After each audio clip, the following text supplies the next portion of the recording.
Dear students, आप सबों को राठौर मैथमेटिक्स के यूट्यूब चैनल में हार्दिक अभिनंदन, हार्दिक स्वागत है। आइए, आज का टॉपिक हम लोगों ने डिसाइड किया है कि आज का चैप्टर एलसीएम को पढ़ाया जाए। आज एलसीएम के कुछ बेसिक टॉपिक को देखते हैं।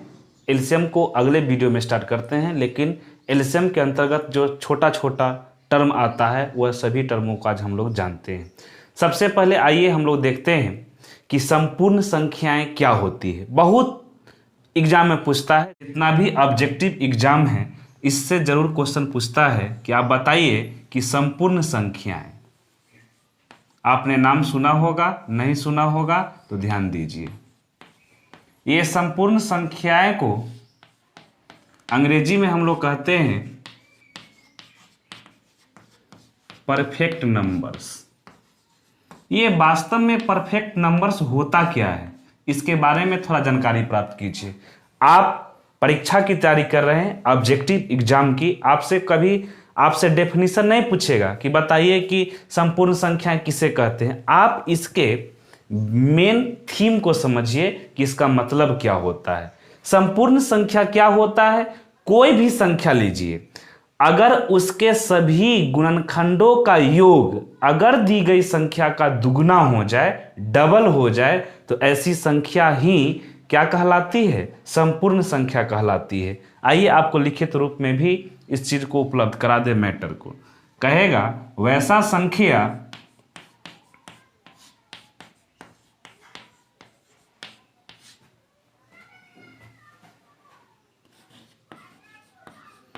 जिसके सभी गुणनखंडों का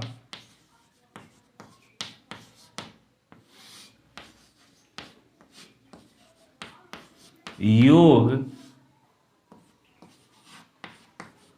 उस संख्या का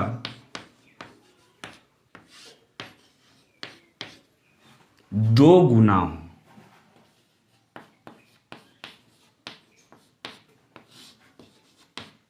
दो गुना हो मीन्स वह संख्या क्या कहलाएगा? संपूर्ण संख्याएं। इसी को अंग्रेजी में कहिए परफेक्ट नंबर्स।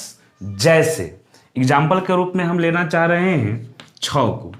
6 को देखिए बुआ, अगर 6 को अगर गुणनखंड के रूप में तोड़िएगा तो 6 का गुणनखंड क्या क्या चीज हो जाएगा?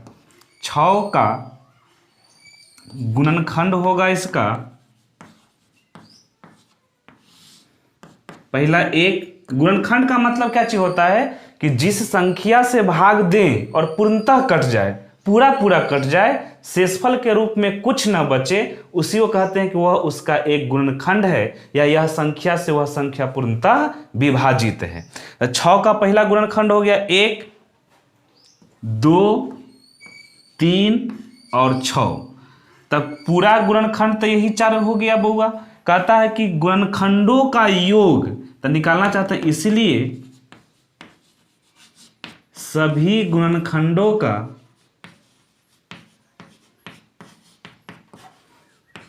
योग कितना हो जाएगा? तो 1 + 2 + 3 + 6 जोड़ दीजिए ना, 6, 3, 9 और 2, 11, 1, 12। यह संख्या 12 जो हुआ, यह संख्या 12 क्या 6 का दुगना है कि नहीं? तो यह दुगना होने के वजह से ही मैंने क्या बताया अभी कि सभी गुणनखंडों का योग, योग का मतलब जोड़, यदि दी गई संख्या का दुगना हो जाए तो दी गई संख्या कितना था बउआ? 6। और 6 का 12 जो होता है वह दुगना होता है, अतः 6 जो दी गई संख्या था वह संपूर्ण संख्या होगी। आइए इसी से संबंधित एक और एग्जाम्पल लेते हैं 28। अगर 28 लेते हैं, नीचे जगह कम है बुआ, साइड में लिख रहे हैं। अगर 28 को अगर आप लेते हैं तो 28 का गुणनखंड क्या चीज होता बुआ? 1, 2, 3 नहीं होगा, 4, 5 नहीं, 6 नहीं, 7, 8 नहीं, 9 नहीं, 10 नहीं, 11 नहीं, 12 नहीं, 13 नहीं, 14 और एक और क्या हो जाएगा? 28। यह 28 का गुणनखंड है। हम देखना इस बात को चाह रहे हैं कि दी गई संख्या 28 संपूर्ण संख्या मीन्स परफेक्ट नंबर है कि नहीं। तो अगर यह सभी का योग 28 का दुगना हो जाएगा मीन्स दिया गया संख्या परफेक्ट नंबर होगा। अगर दुगना नहीं होगा तो यह परफेक्ट नंबर भी नहीं होगा। आइए जोड़ते हैं, 28 और 14 जोड़िएगा तो कितना हो गया बउआ? 42 और 7 49 और 4 53 और 2 55 और 1 56, यानी योगफल कितना हो गया? 56। यह 56 जो है यह दुगना होता है किसका? 28 का। मतलब यही बात तो मैंने उस समय से बता रहा है कि दी गई संख्या का दुगना होना चाहिए और दी गई संख्या 28 था और यहाँ देखिए 28 दी गई संख्या है, इसका यह दुगना हो गया योग, अतः दी गई संख्या 28 क्या चीज हो गया? संपूर्ण संख्या हो गया, मीन्स परफेक्ट नंबर हो गया। इस कंसेप्ट को आप लोग हमेशा ध्यान में रखिएगा। अगर दी गई संख्या के सभी गुणनखंडों का योग उसका दुगना नहीं होगा तो दी गई संख्या भी संपूर्ण संख्या नहीं होगा। अब हम लोग देखेंगे अभाज्य संख्या और संयुक्त संख्या के बीच में अंतर। ध्यान दीजिएगा बुआ, दोनों अंतर को समझाना चाहते हैं। अभाज्य संख्या जिसको अंग्रेजी में प्राइम नंबर कहते हैं,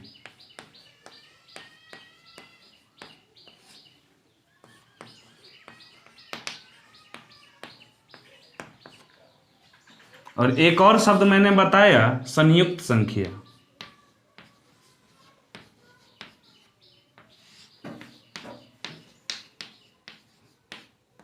जिसको अंग्रेजी में कंपोजिट नंबर कहते हैं।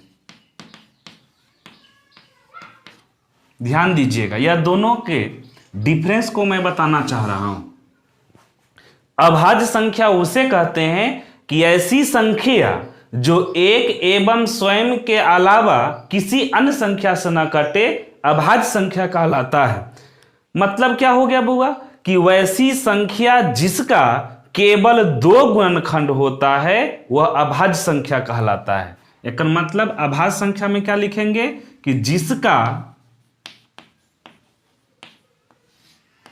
केवल 2 गुणनखंड हो।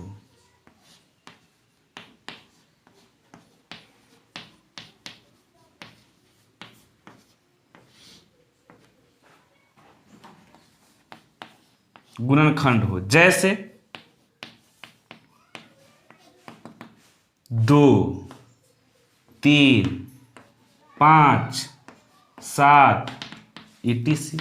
ध्यान दीजिए, मैंने क्या कहा कि अभाज्य संख्या वैसी संख्या को कहते हैं जो एक एवं स्वयं के अलावा किसी से न कटे। जैसे ध्यान दीजिए बुआ, यह 1 से भागा दीजिएगा तो 2 पूरा पूरा कर जाएगा, स्वयं 2 से भाग देंगे तो यो कर जाएगा और कोई से तो भाग नहीं लगेगा, मतलब 2 अभाज्य संख्या है। 3 में भी वही बात है, 1 एवं 3 के अलावा किसी से नहीं कटेगा, 5 भी 7 भी वही है। अब यहां से अभाज्य संख्या जो मैंने पढ़ा, अभी एक डेफिनेशन जो लिखा कि जिसका केवल 2 गुणनखंड हो, तो यह 2 को हम लोग लिख सकते हैं ना, 1 गुना में 2, तो यो गुना कीजिए 2 ये हो जाएगा, और 2 गुना में 1 तो यो 2 हो जाएगा। यही 2 गुणनखंड हुआ, इसमें कंफ्यूज आप लोग नहीं करेंगे। और ध्यान दीजिए, इससे संबंधित और सारा प्रश्न है, वह प्रश्न को समझिए। ऑब्जेक्टिव एग्जाम में डायरेक्ट यह लाइन से क्वेश्चन पूछता है। क्या पूछता है? कहेगा कि पहली अभाज्य संख्या कौन? तो पहली अभाज्य संख्या कौन हो गया? 2। सबसे पहले ही नया बुआ। आपके मन में एक प्रश्न आता होगा, उसका जवाब देंगे कि 1 क्या होता है, लेकिन पहले इसको पढ़ लीजिए। अब कहेगा कि पूरे संख्या श्रेणी में ऐसा संख्या बताइए जो सम संख्या होने के साथ साथ अभाज्य संख्या है। तो आप जान लीजिए कि पूरे संख्या श्रेणी में मात्र एक ही ऐसी संख्या है जो सम होने के साथ साथ अभाज्य है, और वह कौन है? 2।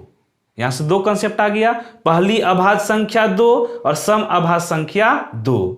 अगर आपसे कोई प्रश्न पूछे कि दूसरी अभाज्य संख्या कौन, तो दूसरी अभाज्य संख्या कौन हो गया? ये पहली, तो ये हो गया दूसरी, 3। लेकिन ध्यान दीजिए कि यह 3 सम नहीं है, यह 3 क्या चीज है? विषम है। अगर यह भी क्वेश्चन होता कि पहली विषम अभाज्य संख्या कौन, तो पहली विषम अभाज्य संख्या हो जाएगा 3। ठीक ना? अब समझते हैं हम लोग कि संयुक्त संख्या किसे कहते हैं। तो यहां पर लिखेंगे जिसका 2 से अधिक गुणनखंड हो।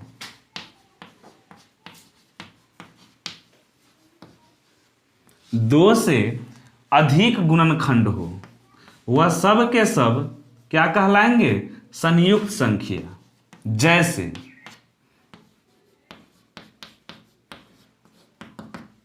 जैसे 4, 6, 8, 9 etc। ध्यान दीजिए बुआ, इसको देखिए, या ऐसे भी कह सकते हैं कि जो अभाज्य संख्या नहीं है वो क्या होगा? संयुक्त संख्या होगा। इसको देखिए, 1 से भी भाग लग जाएगा, 2 से भी लग जाएगा, 4 से भी लग जाएगा, मतलब इसका गुणनखंडों की संख्या 2 से अधिक है, और जिसका गुणनखंड की संख्या 2 से अधिक होता है वह संख्या कौन सी संख्या होती है? तो संयुक्त संख्या होती है। ठीक है, उम्मीद करते हैं कि यह दोनों के बीच में डिफरेंस आपको समझ में आ गया होगा। ध्यान दीजिए, इससे संबंधित एक और प्रश्न है, नोट में इस बात को ध्यान दीजिए। आपके मन में आया होगा कि सर जी एक क्या होता है? तो एक जान लीजिए कि एक ना तो भाज्य संख्या होता है और न ही अभाज्य संख्या होता है। कहने का मतलब अभी अभी यह डेफिनेशन से भी आप जान सकते हैं कि जिसका केवल 2 गुणनखंड होगा तो अभाज्य संख्या, और जिसका केवल 2 से अधिक या 2 से अधिक जितना भी गुणनखंड होगा वो सब के सब संयुक्त संख्या। लेकिन आपके मन में प्रश्न आया होगा कि सर जी जिसका केवल 1 गुणनखंड होता है वैसी संख्या को क्या कहते हैं? तो वैसी संख्या को जवाब में यही बात आएगा कि 1 को आप 1 गुना 1 लिख सकते हैं, मीन्स 1 गुणनखंड हुआ ना बुआ। कहने का मतलब हो गया कि 1 न तो अभाज्य संख्या है और न ही भाज्य संख्या है। भाज्य संख्या कहने का मतलब क्या चीज होता है? संयुक्त संख्या, मतलब जिसका गुणनखंड 2 से अधिक होता है। तब कहिए कि 1 है क्या? तो 1 गिनती के संख्या होता है ना। काउंटिंग हम लोग जो स्टार्ट करते हैं वो काउंटिंग कहां से स्टार्ट करते हैं? 1 से स्टार्ट करते हैं। कहने का मतलब हो गया कि 1 गिनती के संख्या है, और गिनती के संख्या को क्या कहते हैं? प्राकृत संख्या कहते हैं। अतः एक प्राकृत संख्या हो गया, जिसको अंग्रेजी में नेचुरल नंबर कहते हैं।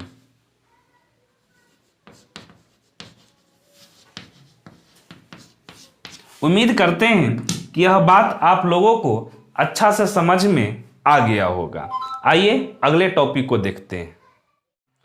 अब हम लोग देखेंगे अभाज्य युग्म, या इसी का दूसरा नाम होता है जुड़वा अभाज्य, जिसको अंग्रेजी में ट्विंस प्राइम कहते हैं। यह क्या होता है समझिएगा। ऐसी अभाज्य संख्या का जोड़ा जिसके बीच केवल एक ही भाज्य संख्या हो वह क्या कहलाता है? जुड़वा अभाज्य कहिए या अभाज्य युग्म कहिए, या इसी को अंग्रेजी में ट्विंस प्राइम कहिए, सबका मीनिंग एक ही होता है। जैसे देखिए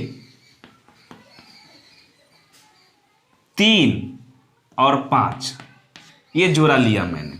अब देखिए यह दोनों संख्या आपस में जुड़वा अभाज्य या अभाज्य युग्म है कि नहीं, इसका जांच करना चाहते हैं।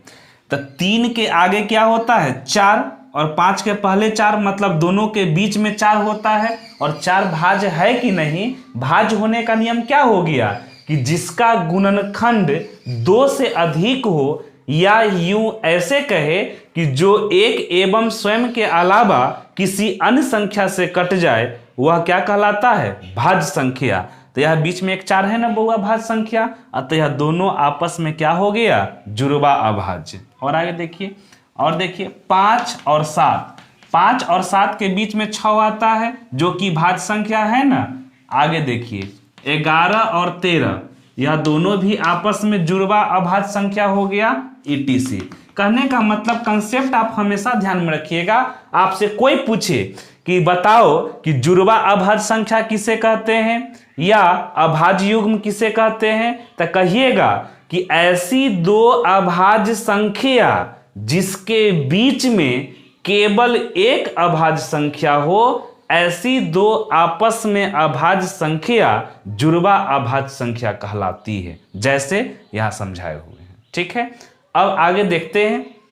ध्यान दीजिएगा, सह अभाज्य संख्या जिसको अंग्रेजी में को प्राइम नंबर कहते हैं। यह क्या होता है? सह अभाज्य संख्या कहते हैं कि वैसी दो संख्या जिसका सार्वगुणनखंड को अंग्रेजी में हम लोग कॉमन फैक्टर कहते हैं। जिसका कॉमन फैक्टर कितना होना चाहिए? एक। ऐसी दो संख्याएं आपस में सह अभाज्य संख्या कहलाता है। जैसे 4 और 17 को देखिए, देखो यहां पर कुछ नहीं है, सिर्फ 4 है, यहां 17 है, कुछ तो आपको कॉमन दिखाई नहीं दे रहा बुआ। लेकिन यही बात को हम ऐसे तो लिख सकते हैं ना कि 1 गुना में 4, और इसको लिख सकते हैं 1 गुना में 17। देखिए कॉमन का मतलब वही होता है जो प्रत्येक जगह मौजूद होता है। तो दोनों जगह मौजूद क्या चीज हो गया? एक यहां भी है, एक यहां भी हो गया, लिखेंगे इसलिए कॉमन फैक्टर मतलब सार्वगुणनखंड का वैल्यू कितना हो गया? एक। सार्वगुणनखंड को ही अंग्रेजी में कॉमन फैक्टर कहते हैं। कहने का मतलब दोनों संख्या के बीच में क्या चीज कॉमन होता है? एक। और ऐसी दो संख्या में जब कॉमन एक होता है तो ऐसी संख्या को ही सह अभाज्य संख्या कहते हैं। कहने का मतलब 4 और 17 आपस में सह अभाज्य संख्या है। सार्वगुणनखंड जिसको अंग्रेजी में कॉमन फैक्टर कहते हैं, यह टर्म को समझिएगा। एलसीएम एचसीएफ में बहुत यूज है इसका, ध्यान दीजिए। जैसे दो संख्या मैंने लिया एग्जाम्पल के रूप में, एक संख्या 12 लिया और एक और संख्या 24 लिया। हम चाहते हैं कि इसका प्रत्येक गुणनखंड को लिखा जाए। तब 12 के गुणनखंड क्या क्या चीज हो गया बुआ? 1 2 3 4 5 नहीं होगा। क्यों नहीं होगा? क्योंकि 5 से भागा देने पर पूर्णतः विभाजित नहीं होगा। 6 अब एक क्या होगा? 12। ये सब 12 का गुणनखंड है। इसी प्रकार से हम 24 का भी चाहते हैं कि सभी गुणनखंड को लिखें। तो 24 का गुणनखंड क्या क्या हो जाएगा? 1 2 3 4 6 12 24। यही सब 24 का गुणनखंड है। अब समझिए, कहता कि सार्वगुणनखंड क्या होगा? तो इसका एक और नाम भी होता है। क्या नाम होता है? देखें, इसलिए उभयनिष्ठ गुणनखंड।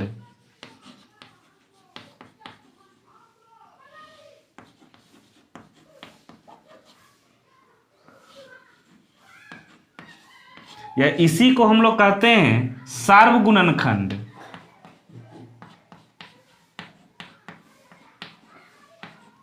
या यह दोनों को अंग्रेजी में हम लोग बोलते हैं कॉमन फैक्टर। यह कॉमन फैक्टर क्या होता है? अभी अभी मैंने बताया आपको कि कॉमन वही होता है जो प्रत्येक जगह मौजूद होता है। तो 12 और 24 का सार्वगुणनखंड क्या हो जाएगा? देखिए, एक यहां तो एक यहां भी, 2 यहां तो यहां भी 2, 3 यहां तो यहां भी 3, 4 यहां तो यहां भी 4, 6 यहां तो यहां भी 6, 12 यहां तो यहां भी 12। यानी कि सार्वगुणनखंड का मान कितना हो गया बउआ? 1 2 3 4 6 और 12। यह सार्वगुणनखंड हुआ।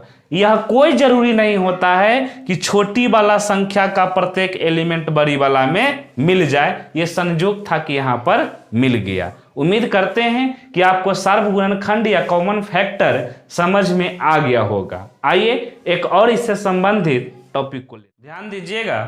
सार्वगुणज जिसको अंग्रेजी में कॉमन मल्टीपल कहते हैं, यह गुणज का मतलब समझिए गुना से मल्टीपल हो रहा है। जैसे एग्जाम्पल समझिएगा, मैंने दो संख्या लिया, एक 4 लिया और एक 5 लिया।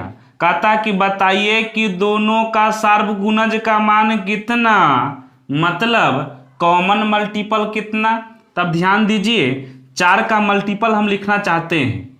4 का मल्टीपल,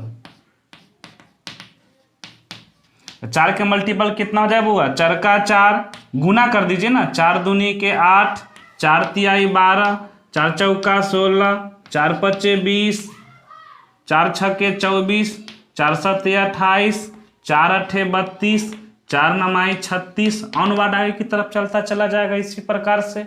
अब हम चाहते हैं कि 5 का मल्टीपल को लिखूं। 5 का मल्टीपल 5 का पारा पढ़ दीजिए ना, 5 का 5, 5 दूनी 10, 5 तिहाई 15, 5 चौका 20, 5 25, 5 छके 30, 5 सत्ते 35, 5 आठे 40, 5 नमाई 45। अनुवाद आगे की तरफ। कॉमन का मतलब क्या होता है, जो प्रत्येक जगह आपस में क्या होना चाहिए, मौजूद होना चाहिए। देखिए यहाँ 4 है तो यहाँ 4 नहीं है, यहाँ 5 है तो यहाँ 5 नहीं है। हम ऐसे टर्म को सिलेक्शन करेंगे जो दोनों जगह मौजूद हो जाए। देखिए सबसे छोटा क्या है 20, देखिए 20 यहाँ भी है, 20 यहाँ भी है। और देखिए और कुछ मिल रहा है क्या, नहीं मिल रहा है। अच्छा 36 है ना, अगला टर्म लिखता था कितना होता बउआ 40, तो 40 यहाँ भी है, 40 यहाँ भी है। अगर सार्वगुणज लिखने की बात होता तो लिखता इसीलिए सार्वगुणज बराबर, या इसी को अंग्रेजी में कॉमन मल्टीपल कहते हैं। कॉमन मल्टीपल का मान कितना हो गया, पहला बार मिला था 20, फिर मिला 40, और अनुवाद आगे की तरफ जो मिलेगा उसको हम लोग लिख देंगे। मतलब हमको मीन समझना है कि कॉमन का मतलब क्या होता है, तो कॉमन वही होता है जो प्रत्येक जगह मौजूद होता है। और ध्यान दीजिएगा यहाँ पर 2 बात कि गुणज होगा तो गुणज का संबंध होता है बउआ गुना से। गुना हो कि 1 से गुना, 2 से गुना, 3 से गुना, 4 से गुना, क्रमिक गुना होकर आगे की तरफ बढ़ते हैं। अगर गुणनखंड होता तो ध्यान दीजिएगा, इससे प्रीवियस टॉपिक पढ़ाया था गुणनखंड। अगर कॉमन सार्वगुणनखंड की बात होता, कॉमन फैक्टर की, तो गुणनखंड का मतलब क्या चीज होता है, खंड, मतलब टुकड़ा टुकड़ा कर देते, और तब हम लोग उसको खोजते हैं कि दोनों में कॉमन कौन सी चीज है। आइए इससे संबंधित एक और एग्जाम्पल लेते हैं। ध्यान दीजिए 3, 4 और 9 के सार्वगुणज लिखे। यह सार्वगुणज का मीनिंग क्या चीज हो गया बउआ, कॉमन फैक्टर। अभी बताया ना, मीन्स इसका कॉमन फैक्टर लिखना है कि यह तीनों के कॉमन फैक्टर क्या होगा। तो सबसे पहले क्या करेंगे कि 3 के गुणज लिखते हैं। तो 3 के गुणज, गुणज के मतलब अभी समझाया ना, गुना के सेंस में। तो 3 का 3, 3 दूनी 6, 3 तिहाई 9, 3 चौक 12, 3 पचे 15, फिर आगे 18, 21, 24, 27, 30, 33, 36। अनुवाद आगे की तरफ। गुणज मतलब क्या चीज हुआ, क्रमिक गुना करते चले जाएंगे। फिर उसी प्रकार से लिखेंगे 4 के गुणज। तो 4 के गुणज लिखिएगा, 4, 8, 12, 16, 20, 24, 28, 32, 36, 40। अनुवाद उसी प्रकार से 9 का गुणज लिखिएगा,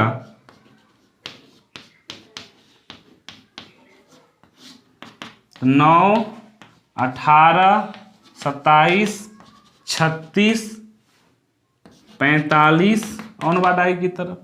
हम लिखना चाहते हैं यह तीनों डाटा का सार्वगुणज लिखेंगे, इसीलिए सार्वगुणज, या इसी को हम लोग अंग्रेजी में कॉमन मल्टीपल कहते हैं।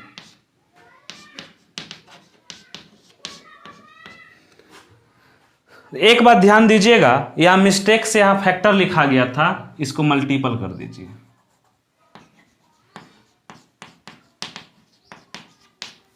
अब देखो बुआ, तो कॉमन वही होगा जो प्रत्येक जगह मौजूद होगा। तो कहां कहां मिलेगा, देखिए यहाँ 4 तो 4 नहीं, 9 तो यहाँ 9 नहीं, तो मिल क्या क्या चीज रहा है। तो पहली बार आपको ऐसा चीज खोजना है जो सभी जगह मौजूद हो जाए, है ना। अगर 6, 9 लीजिएगा तो यह दोनों मिलेगा, इसमें नहीं मिलेगा।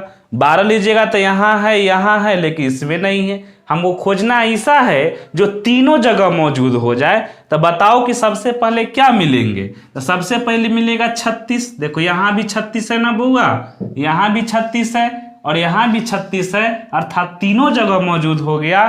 कहने का मतलब सर्वगुणज का मान कितना हो गया, 36। यही आपका हो गया आंसर। आगे और मिलेगा तो कॉमा दे के आगे और लिख लेंगे। उम्मीद करते हैं कि यह बात आपको समझ में आ गया होगा और नेक्स्ट वीडियो जल्द ही लेकर आपके साथ उपस्थित होंगे एलसीएम एचसीएफ के पार्ट 1 को। यह बेसिक था और इसी के साथ आज के क्लास को समाप्त करते हैं। धन्यवाद।